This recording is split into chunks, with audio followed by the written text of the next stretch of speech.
요단강 건너가 다시 만나자. 간다. 간단한 거지만 되게 의미가 좀 있는 것 같아요.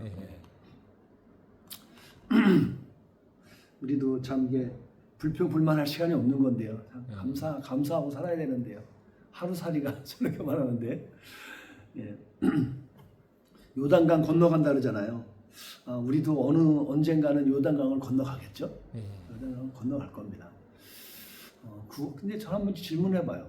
과연 우리가 수많은 사람들이 있는데 구원받는 사람은 누구일까?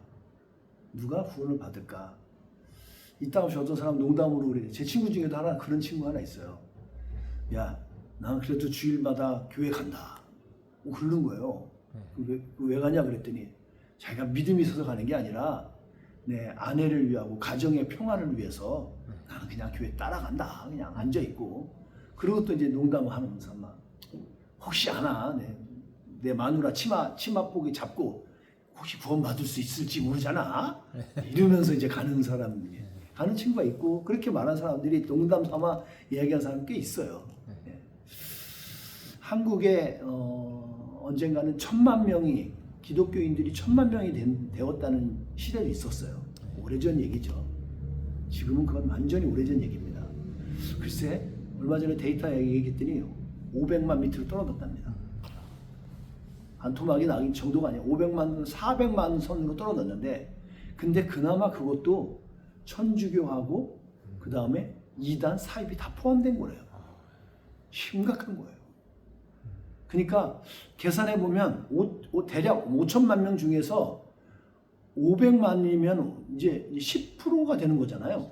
10%도 안 되는 거예요, 이제. 10%도 안 되는 사람이 이제 나름 자기가 종교란에 쓸 때 기독교라고 쓰는 건데, 그런 거 현실이에요. 근데 과연 거기서 온전하게 우리가 성경적으로 봤을 때 진짜 구원받아서 저 천국에 갈 수 있는 사람이 얼마나 될까? 저는 한번 우리가 진지하게 생각해 봐야 될 것 같아요. 신천지 같이 말하는 사람처럼 14만 4천 명만 천국에 간다 이런 헛소리를 하고 있는데, 그러면 그 많은 중에 14만 4천이에요. 그 세계로 보면 80억 개 중에서 14만 4천만 갈 거냐 이거죠. 말도 안 되는 거죠, 그건요. 그런 소리를 하는데 과연 누가 구원을 받을 수 있을까? 한번 생각해 봐야 될 것 같습니다. 그건 우리가 질문을 던져보는 거예요. 근데 우리 현대를 살아가면서 제 아내도 지금 암이 3개 다 걸린 거잖아요. 유방암, 난소암, 갑상선도 다 가져가고, 여자가 가지는 건 다 가진 거고요. 참 암이 너무 쉽게 걸려요. 왜 이렇게 쉽게 걸릴까 이제 생각해 보니까 어떤 사람은 그 얘기 하더라고요. 요즘 너무 쉽게 그 종합진단을 받으면서 너무 많은 것을 발견한다는 거예요. 쓸데없는 암도 다 발견해 버리면서, 그게 혹시 우리가 이 암을 너무나도 암을 부흥케 하는 게 아니냐, 그렇게 말하는 경우도 있더라고요. 왜 이렇게 암이 많을까? 저는 그러면서 저도 아내의 2011년부터 지금 25년이잖아요. 그 기간 동안 저가 암을 아주 그냥 이제 어떤 부분은 지긋지긋도 하고 이제 친숙도 하고 아주 복합적이에요. 근데 암이 참 공부를 많이 하게 됩니다. 암도 결국 생명체예요. 얘도 살아있는 놈이잖아요. 근데 이게 마치 독버섯처럼 살아서 있는 건데, 그래서 그 사람 몸에 붙어서 점점 커진단 말이죠. 그래서 모든 다른 기능을 못하도록 하니까 이 암적인 게 참 우리가 그 치명적이고 우리 몸에 해를 입힌다는 거죠. 근데 저는 오늘 좀 말씀 보면서 생각하고 싶은 게, 우리의 육체에 주어지는 암도 심각한 거지만 우리의 영적인 암도 무섭다는 거예요. 우리는 보이지도 않고 의식하지도 못하는데 정신적인 암도 있고 영혼에 주어지는 암도 있다는 거예요. 이 암을 한번 우리가 좀 생각해 봐야 될 것 같아요. 저는 오늘 말씀 가운데 우리가 같이 나누면서 또 이렇게 비디오로 나누고 영상 속에 나누는 모든 이들이 함께 나누고 싶은 거는, 우리가 말씀 안에서 우리들의 영혼 육에 있는 이 암세포들이 떠나가는 역사가 있기 바랍니다. 아멘. 그래서 우리가 영적으로도 그렇고 육체적으로도 자유할 수 있길 소원합니다. 아멘. 그럼 우리가 어떻게 이걸 할 수 있느냐가 이제 관건이에요. 어떻게 할 수 있느냐? 제가 이제 첫 번째 봤던 것은 이거였습니다. 한번 보여보실까요? 이런 거예요. 재밌죠? 딱 보면 이게 러브가 ing 되면 love 되는 것. 요거 이미지를 한번 생각했으면 좋겠어요. 어떻게 가능하냐고요? 사랑이 라이브에 되면 돼요. 사랑이 러브가 라이브로 얼라이브 하면 된다고요. 오늘 본문 속에서 심각한 영적 암 환자 한 명을 우리가 볼 거거든요. 심각하게 영적으로 암 환자가 생겼어요. 이 사람은 바리새인입니다. 그리고 바리새인 중에서 율법학자, 지금으로 말하면 신학 박사예요. 율법학자가 나름대로 뭐 성경 문맥을 보면 이 사람이 되게 제법 학식이 있는 사람이고, 그리고 나름 인품도 있고 매너가 되게 좋은 사람이에요. 예수님 찾아와서 나름 잘 이렇게 대화하는 거 보면 이 사람 되게 인격적인 사람이에요. 하지만 이 사람을 비롯한 그 당시의 종교 지도자들이요, 지금으로 말하면 목사, 장로, 안수집사, 뭐 신학자, 이런 그 부류의 종교 지도자들이 그 당시에 가지고 있던 생각이 뭐였냐면, 메시아가 와서 우리가 영생을 누릴 수 있다는 메시안이 있어요. 그런 사상에서 집중해서 살고 있던 사람이니까 하나님께서 주신 율법을 철저하게 지키면 메시아가 빨리 올 거라는 거예요. 그런 사고방식으로 살아갔던 사람이에요. 그것이 2000년을 계속 모세 이후에 계속 지켜진 거예요. 그렇게 해서 이제 초대교회 시대 1세기에 접어드는 거잖아요. 확고부동하게 막 그들은 그게 율법이 완전히 견고하게 지켜진 거예요. 그 당시에 바리새인은 국민의 5%밖에 안 됐어요. 그런데 이 5%가 나라를 지배해요. 이스라엘을 지배해버렸다고요. 이 핵심 세력이 돼갖고. 근데 이들이 가졌던 가장 심각한 문제는 뭐냐면, 위험한 신앙관이 있어요. 이들이 가진 신앙관이 영생의 조건이, 여기서 말하는 영생은 천국을 의미하는 거예요. 저 천국, 하나님의 나라인 천국을 의미하는 건데, 그 영생의 조건이 율법을 준수해야 된다는 거예요. 율법을 지켜야 된다요. 예수님이 유명세를 탔어요. 유명해져갖고 막 기적을 일으키고 막 5,000명 먹여, 7,000명도 뭐 이렇게 난리 나잖아요. 사람 막 죽은 사람도 살려내는 이야기가 나오니까 사람 얼마나 놀래요. 그 몰른 그 기세 속에서 오늘 율법학자 한 명이 예수님께 찾아오는 거예요. 영향력이 대단하니까요. 근데 이 사람이 예수님께 찾아온 이유가 있어요. 한번 성경책 보면 그 10장 25절을 보시면, 제가 준비하지 않을까 싶은데 한번 말씀. 어떤 율법학자가 일어나 예수님을 시험하려고 말했습니다. 선생님, 제가 무엇을 해야 영생을 얻을 수 있습니까? 예, 여기 목적을 뭐라 그래요? 목적이 영생을 얻기 위한. 영생이 얻기 위함이 뭐냐 그러는데, 예수님께 온 목적이 예수님을 시험하기 위해서 온 거예요. 예수님을 뭔가 시험해갖고 곤란하게 만들고 싶은 거예요. 그래서 왔어요. 그래갖고 지금 물어본 거죠. 이 사람이 상당히 도전적인 거고요. 이 사람은 똑똑한 사람이에요. 아마 그 율법학자 중에서 나름 내노라는 사람이에요. 석학 중에 한 명이 왔을 거예요. 그리고 첫 번째 예수님께 유도 질문을 하죠. 잘 보셔야 돼요. 질문을 보실 때. 자, 예수님께 뭐라고 질문했어요? 제가 무엇을 해야 영생을 얻을 수 있습니까? 지금 doing에 관련된 거예요. 내가 뭔가 행동을 해야 되는 거. 예수님, 내가 뭘 해야 영생을 얻을 수 있겠습니까? 이 사람이 만약에 영생에 대해서 몰랐다면 어떤 질문을 해야 되냐면 how를 물어봐야 돼요. 내가 어떻게 구원을 받을 수 영생할 수 있습니까? 물어봤을 거예요. 근데 이 사람은 무엇을 해야 되냐고 물어보는 거예요. 이 말은 이 사람은 알고 있는 거예요. 근데 예수님을 시험하려고, 너도 알고 있냐? 예수 너도 알고 있니? 이거를 테스트하기 위한 거예요. 그래서 물어본 거예요. 그래서 유도 신문인 거예요. 유도하는 신문에 예수님이 지금 뭐라고 대답해요? 예수님은 그에서 곧바로 답을 하지 않아요. 율법학자는 사랑을 책에서만 배웠어요. 율법서에서만 배웠거든요. 이론적이에요. 그렇기 때문에 잘 몰라요. 그러니까 수학 공식처럼만 외워갖고 프로그래머가 되었어요. 근데 예수님은 곧장 대답하지 않아요. 그래? 율법학자라 그랬지? 너는 어떻게 보고 있니? 율법학자, 너 뭐라고 해야 보고 있니? 묻습니다. 율법학자는 아싸, 이건 날 좋은 기회인 거예요. 왜? 자기 자랑할 수 있는 거거든요. 그래요? 그러면서 말하는 거예요. 27절. 내 모든 마음과 모든 목숨과 모든 힘과 모든 뜻을 다해 주 내 하나님을 사랑하라 하였고 또한 내 이웃을 내 몸과 같이 사랑하라고 하였습니다. 예. 완전히 정답이에요, 정답. 퍼펙트한 정답이에요. 이렇게 일목요연하게 정확하게 정리할 수가 다른 사람은 없어요. 다른 사람은 못 할 거예요, 그 당시. 근데 구약에 나왔던 율법에 나왔던 모든 10계명도 요약해버리고 너무너무 아주 멋있던 얘기예요. 그러니까 예수님이 뭐라 그러냐면 맞아. 정답이야. 그러고 나서 예수님이 말해요. 이것을 행해. 이것을 이거대로 행해. 그러면 영생할 거라는 거예요. 우와, 이제 끝났어요. 이 정도면 이렇게 하면은 더 이상 말할 것도 없을 건데 여기서 하나 율법학자가 미스테이크를 했어요.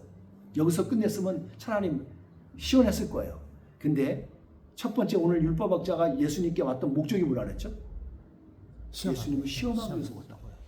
시험하기 위해서 온 율법학자니까 여기서 멈추면 뭔가 찝찝한 거, 안 될 것 같은 거예요. 지고 싶지, 이거 지어버렸거든, 지는. 그러니까 예수님께 물어보는 거예요. 그러면 누가 자신의 이웃이냐고, 누가 이웃이냐인지를 물어보는 거예요. 그럼 누가 나의 이웃입니까? 예수님 물어봐요. 그럴 때 예수님께서 유명한 비유를 들었던 게 오늘 선한 사마리아인 비유예요. 여기서 들었던데 그 중에서도 우리가 앞에 두 개는 안 읽고 마지막 사마리아인 했던 부분을 읽었던 거죠. 여기서 결정적으로 율법학자가 가진 영적인 암덩어리가 오늘 건드려지게 돼요. 영적인 암이 딱 건드려지게 되면 하나님의 터치를 받게, 예수님의 터치를 받게 돼요. 우리가 알고 있는 것은 예루살렘부터 여리고까지 거리는 대략 17에서 27km예요. 그 얘기는 뭐냐면 가는 길의 방법도 틀리지만 여리고라는 땅에 있으니까 여리고라는 지역에 여기서 저 끝에 지역이 틀릴 테니까 아마 그런 데이터가 나온 것 같아요. 대략 우리가 20km 정도 보면 돼요. 아마 이 20km 가는 그 중간 아마도 여리고 가까운 그곳에서 아마 이 사람이 거기서 강도를 만났던 것 같아요. 거기서 근처에서 쓰러져 있었던 거죠. 그 강도 만난 사람이 이제 마패 맞고 옷도 빼앗기고 그래서 이제 죽을 때 가까워지니까 저체온이 되었던 거죠. 저체온이 되어서 죽기가 얼마 안 남았어요. 근데 그 도로에 오늘 비유에 예수님께서 몇 명이 지나갔다 그래요? 여러 명. 3명. 3명이 지나가는데 그 중에 한 명이 오늘 선한 사마리아인이 지나간 거예요. 선한 사마리아인이 지나가는데 이 선한 사마리아 사람은 당시에 유대인들은 사람 취급을 안 했어요. 상종을 안 했어요. 아주 왼수대하듯이 상종을 하지 않은 사람이에요. 그런데 그 유대인을 도와줬던 건 사마리아 사람이었어요. 상종도 안 하고 나를 피하는 사람, 나를 과시하는 사람인데 그 사람이 오히려 도와준 거예요. 근데 여기서 우리가 보면서 하나 심각한 게 있어요. 첫 번째나 두 번째 지나쳐버린 이 사람들이 문제예요. 왜냐하면 첫 번째 지나친 사람은 제사장이에요. 지금으로 말하면 저 같은 목사예요. 목사인데 선한 일에 힘써야 될 사람 있잖아요. 그런데 그 목사는 어떠한 이유가 있었을 거예요. 아마 이유는 있었을 거예요. 뭐 나름대로가 이유가 있을 거예요. 왜? 그렇게 했다가 가까이 가서 뭘 도와줄까 했더니 일로 와서 칼을 찔러 날 죽여버릴 수도 있거든요. 그 사람이 강도일 수도 있으니까. 그건 가능성은 있단 말이죠. 아니면 자기가 뭐 가서 무슨 활동을 해야 될 수도 있겠고. 근데 아마 이 사람은 예루살렘에서 뭔가 자기의 해야 될 일을 다 하고 온 사람일 거예요. 지금 여리고로 가는 거니까. 아무튼 이유는 알 수 없지만 제사장은 그걸 파스. 그냥 지나가 버려요. 지금으로 말하면 목사가. 그 다음에 온 사람은 레위인이에요. 레위인은 그 당시에 보면 우리 교회 굳이 이렇게 비교해 보면 교회인은 뭐 중직자, 안수집사나 집사 이렇게 사회 참여 속에서 봉사에 적극적으로 해야 될 사람인 거예요. 근데 그 사람도 파스해버려요. 이들은 적어도 이웃사랑의 모범이 되어야 될 사람이잖아요. 우리가 그럴 사람인데 그들이 지나가 버린다고요. 아마 이 정도 말을 할 때, 이 비유를 나왔을 때 똑똑한 율법학자는 마음에 찔림이 있었지 않을까 싶습니다. 뭔가 신경이 쓰면 이게 나를 두고 하는 얘기 아니야 혹시? 알지 않을까 싶어요. 예. 눈치가 없지 않는 이상은 알았을 겁니다. 그런데 세 명의 비유를 들으면서 예수님은 율법학자에게 물어봅니다. 야, 너가 볼 때는 여기서 볼 때 강도 만나 죽을 위기에 지금 당장 좀 있으면 죽을 것 같은 이 사람에게 있어서 이웃이 누구이겠니? 자, 그러면 뭐라고 대답해야 돼요?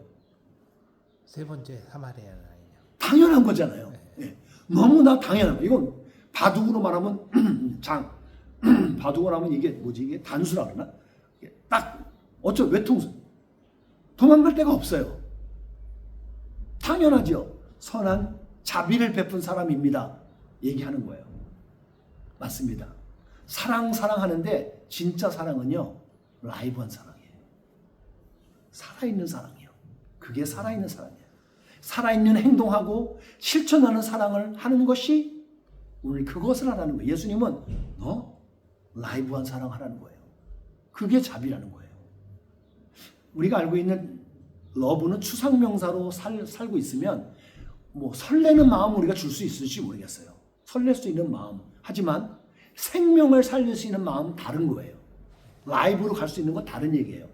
러브와 라이브의 차이는 중간에 오하고 아이 차이밖에 없어요.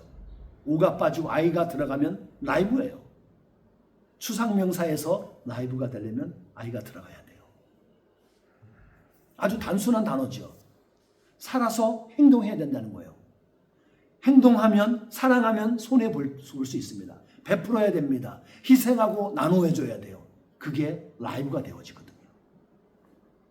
영혼을 죽이는 암세포를 방어만 해서는 우리가 한계가 있어요. 이제는 오히려 그것을 라이브하게 살아서 가게 버리면 오히려 암세포를 죽여버릴 수 있다는 거죠. 오늘 한 율법학자는 거기에 갇혀 있었던 거예요. 율법이라는 그 덩어리, 암덩어리에 꽉 갇혀 있었어요. 그것만 구원받을 수 있다고. 근데 그 율법의 사랑이 행동해야 되고 실천해야 되는데 그걸 막고 있었던 거예요. 근데 감사하게 우리는 지금 할 수 있어요.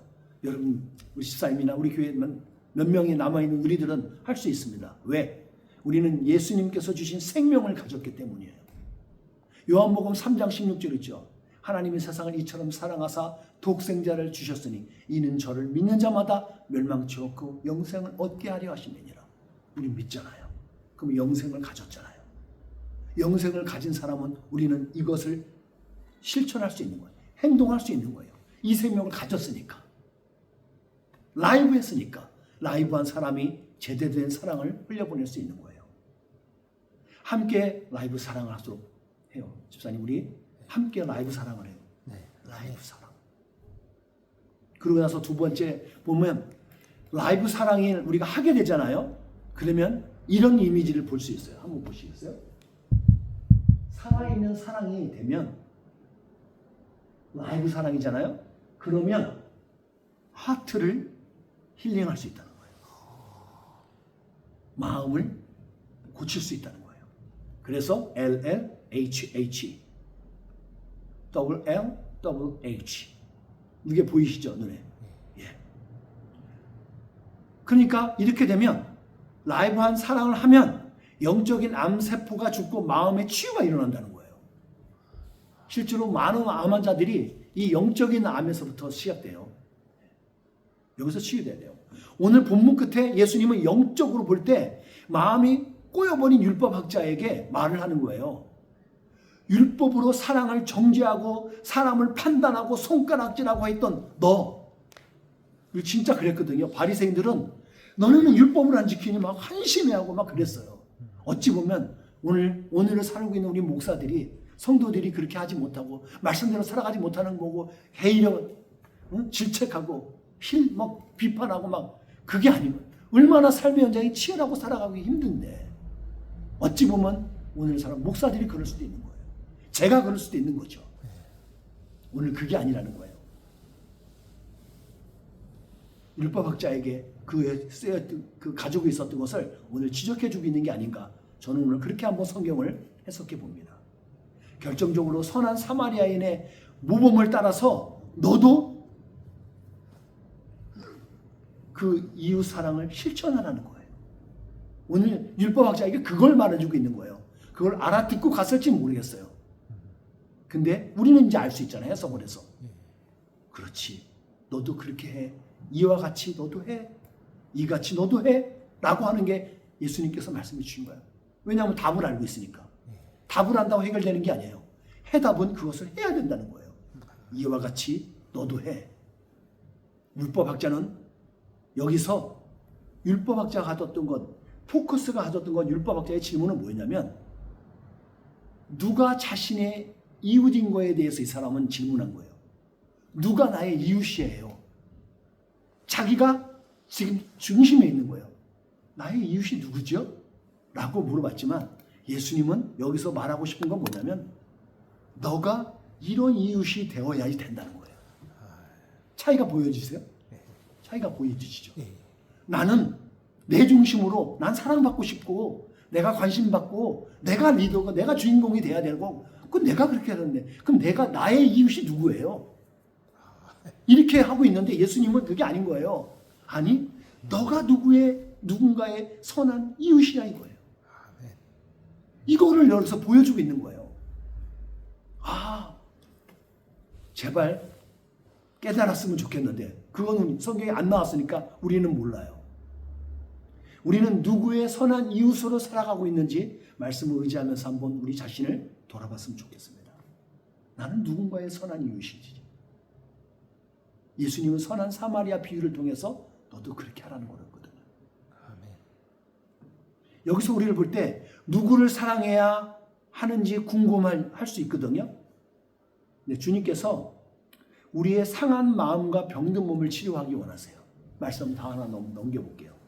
말씀 하나 넘겨서 시편 147편 3절에 뭐라고 쓰여 있는지 한번 읽어봐 주십시오. 그분은 마음이 상한 자들을 고치시며 그들의 상처를 싸매십니다.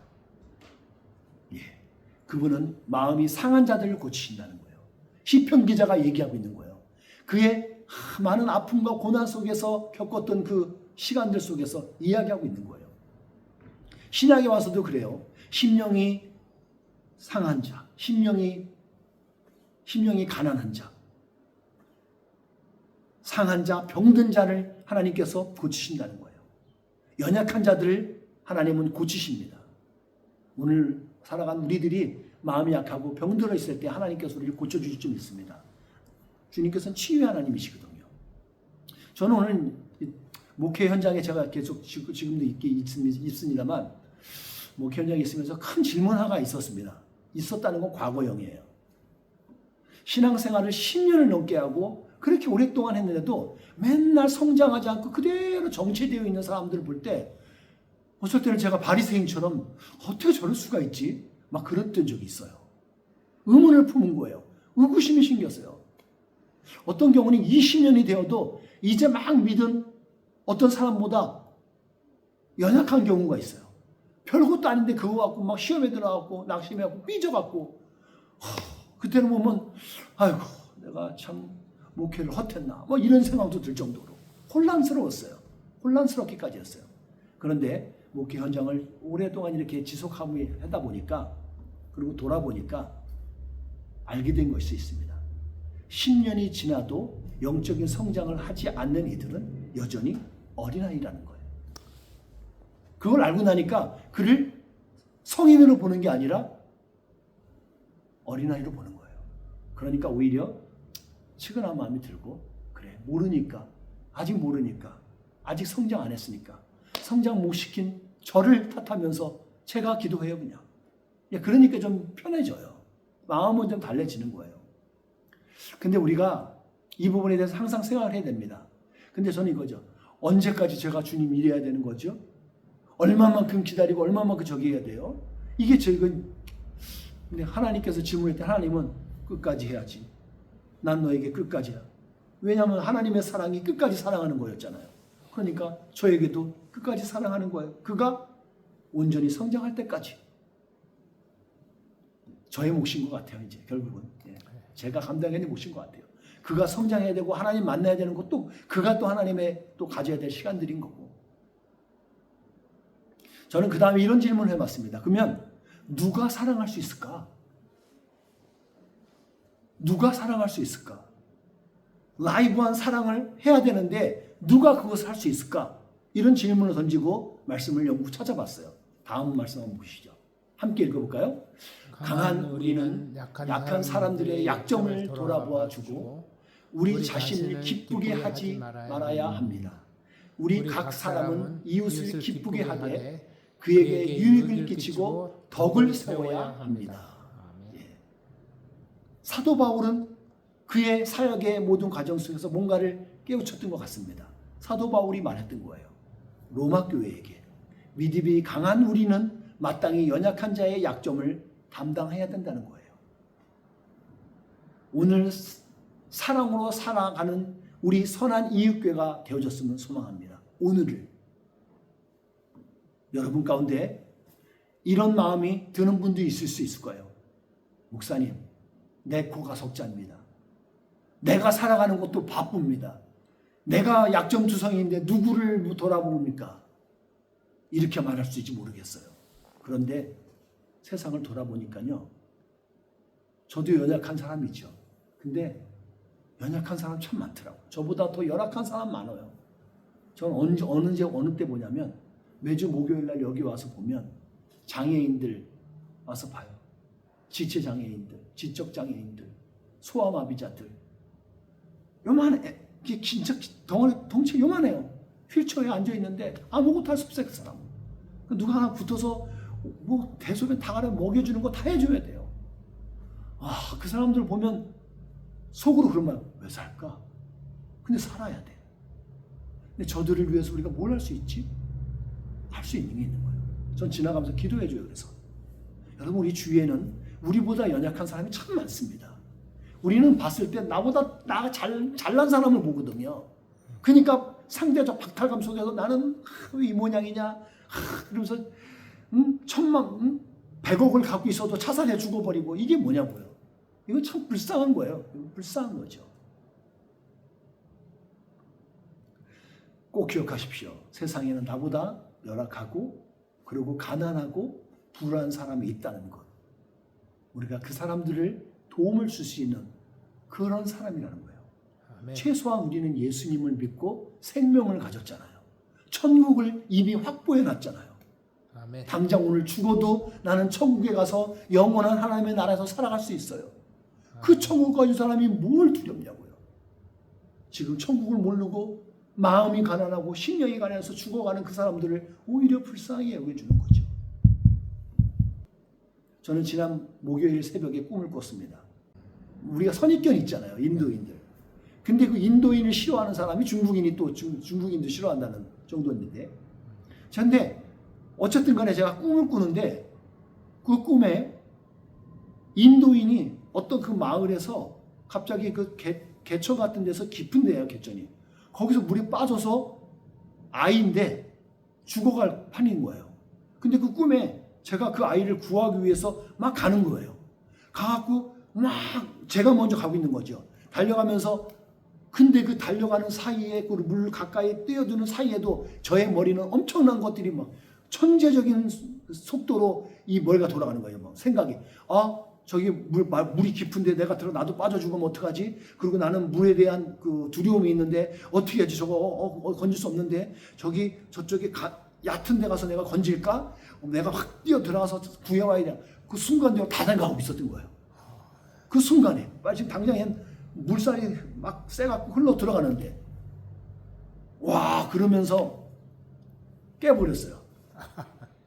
좋은 거 제가 구해갖고 건져낸 다음에 좀 깼으면 좋겠는 게, 그러다가 물속에 들어가지도 못하고 그러고서 깨버린 거 놀래갖고. 저는 그날 깨가 그랬어요. 내가 오늘 누군가를 구원을 해야 되는 날인가? 막 이러면서도 생각했었어요. 근데 그 안에는 레이시즘이고 뭐 사람 인종이고 따지지 않았어요. 왜냐하면 사람을 살려야 되니까. 저는 집사님도 아파봤잖아요. 저도 아파보고 아픈 사람도 주위에 많잖아요. 아파본 사람 많이 있죠. 근데 아파본 사람이 아픈 사람을 알더라고요. 그 사람이 위로를 할 줄 알더라고요. 그리고 그들이 품어줄 줄 알더라고요. 외로움을 깊이 경험했던 사람은 외로움 가운데 있는 사람을 다독거려 주더라고요. 우리가 아팠다면, 여러분이 아픔을 겪었다면, 그래서 고침을 받고 지금 평안하다면, 지금 다시 우리 주위에 연약하고 아픈 자들을 손을 잡아주고 그들을 품어주고 그들을 치료할 수 있는 주님의 자녀 되기를 축복합니다. 아멘. 결론적으로 말씀을 드리면 천국 소망으로 힘을 얻기를 축복해요. 우리는 천국 사랑이 무엇인지 알지만 살아있지 않은 사랑은 능력이 없습니다. 사랑은 라이브 해야 됩니다. 이 라이브 사랑이 마음을 고칠 수 있기 때문에 그래요. 추상 명사인 사랑은 사람을 고칠 수 없어요. 오늘 본문의 주인공 율법학자와 같은 마음은, 그가 가졌던 마음은 선한 사마리아인의 마음으로 우리가 얼라이브 해야 된다는 거예요. 마지막 하나 스컷 넘기실까요? 하나씩 보시면 live, love, live, alive요. 이렇게 머리에 기억하시면 돼요. 러브가 라이브 되면 그것이 alive로 keep going 된다는 거예요. keep going이 돼야 한다는 거죠. live, love, live, alive. 라이브 사랑이 선한 사마리아인처럼 우리 이웃에게 전해져서 상한 마음을 치유하는 역사가 우리를 통해서 이루어지는 은혜가 여러분의 손과 발에 주어지기를 축복합니다.